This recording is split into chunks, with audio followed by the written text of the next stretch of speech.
Hey everybody, welcome to the CFO podcast. In this podcast, we are going to be sitting with one of the best, or some of the best, I should say, financial leaders who are driving the businesses and industries forward. We're going to be sitting with them and speaking to them about their stories, strategies, and some secrets. I hear that question. So why should you care about this? So there are three main reasons why I would encourage you to listen to this because it's going to add value to you. Number one, if you are a young finance professional who is just starting off the journey and want to see how it looks like on the other side of 15 years and 20 years as a successful CFO, that's for you. Number two, if you already spent a few years and now you're figuring out as to how do you approach the next step in your career, and you're thinking, how do I switch gears from the third to the fourth gear and to the fifth gear? We've got you here.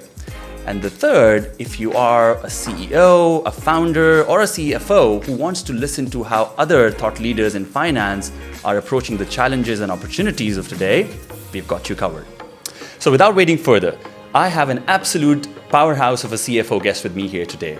His career spans over 18 years, almost 2 decades, but he looks absolutely young. He has a diverse experience and has been leading the financial strategies across a diverse range of industries from entertainment to retail to fintech and even explored entrepreneurship. It's going to be extremely interesting. I'm super excited for this.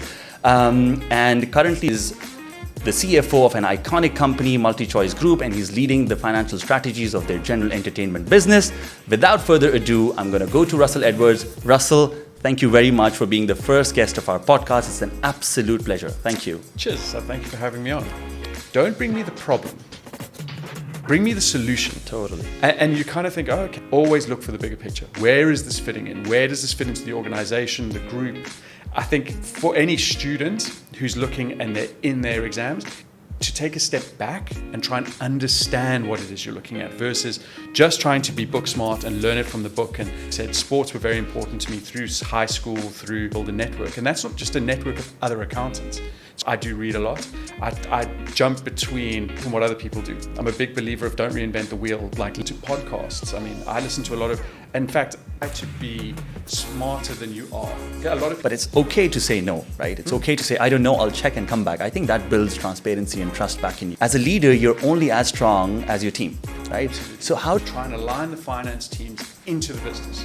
And even like there will be mistakes. Like it's one of those things. It's just to say, I would trust my team with my life. Moving on from here, let's talk about breaking stereotypes, right? Okay.